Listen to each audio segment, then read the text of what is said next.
Alors bonjour et bienvenue à Tendance. Aujourd'hui, on discute d'un sujet, Christelle, c'est oser ne pas avoir d'opinion. Hein? On entend souvent dire autour de nous que de rien dire, c'est approuver quelque chose.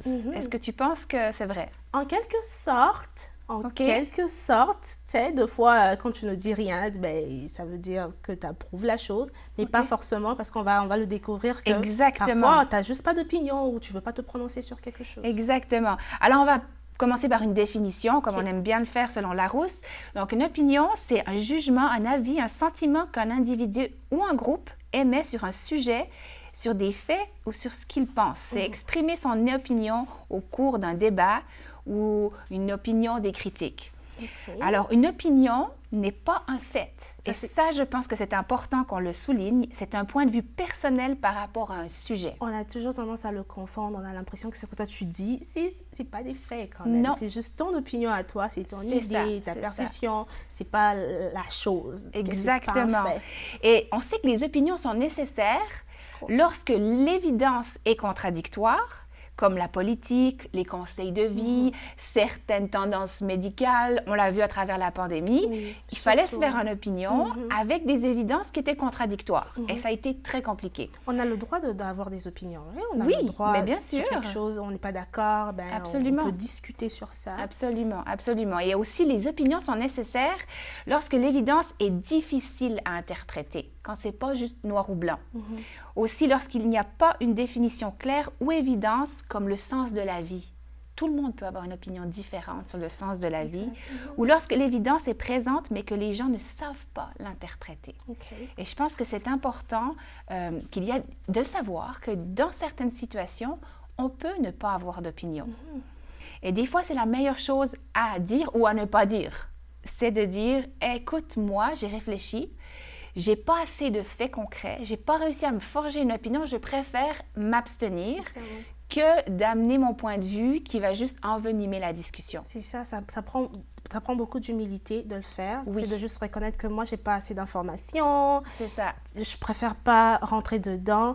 Et aussi, tu considères la relation que tu as avec l'autre personne. Parce que des fois, ça peut s'enflammer quand on est en train de discuter sur quelque chose. Tu as ton opinion, j'ai mon opinion.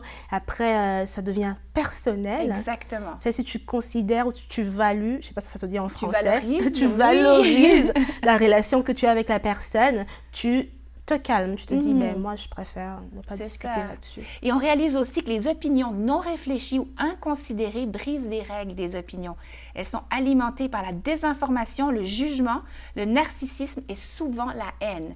Donc, quand on donne des opinions, mais que notre état d'esprit est mauvais, là, ça invalide automatiquement parce qu'on n'est plus dans une discussion saine. On cherche revanche, il y a de la haine en arrière et c'est extrêmement mauvais. Il y a des problèmes qu'on n'a pas résolus ensemble et puis qui ressortent tout d'un coup au milieu d'une discussion. C'est ça. Puis au lieu de trouver des points différents puis d'essayer de comprendre, au lieu de cela, le but de la plupart des débats, c'est de gagner, être le meilleur et détruire les autres.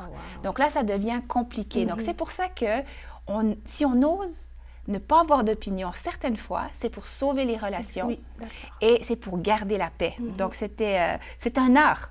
Mais pratiquer l'art de ne pas avoir d'opinion, il faut passer par-dessus notre ego. Et ça peut être pas facile. Et dire, je ne me sens pas assez qualifiée pour me prononcer là-dessus. J'ai l'impression que je vais revenir encore et encore sur les relations. Je ne sais pas pourquoi. Mais oui, mais c'est bien. J'ai vraiment... Ça me parle. Oui. Ça me parle et j'ai l'impression que ce que tu es en train de me dire à moi en ce moment, c'est, écoute, questionne-toi très bien. Oui. Est-ce que tu valorises la relation? Est-ce que ton opinion, le fait d'avoir raison, c'est plus important pour toi que la relation que tu as avec la personne? Est-ce que tu veux être heureux avec la personne ou est-ce que tu veux avoir raison? Il y a aussi se faire une opinion sur des choses qui nous tiennent à cœur. S'il y a des choses qui nous tiennent à cœur, on se fait une opinion, on fait notre recherche. Mais on n'a pas besoin d'avoir une opinion absolument tranchante sur tout. Et j'aimerais souligner le proverbe 17-28 qui dit « L'insensé, même quand il se tait, passe pour sage. Celui qui ferme ses lèvres est un homme intelligent. » Très intéressant. Donc dit tout, c'est la conclusion. C'est la conclusion totale. Et puis, être toujours dans une position de « on ne sait pas tout », mais d'être curieux d'apprendre, d'apprendre, visiter l'opinion des autres et d'aller se forger nous-mêmes une opinion.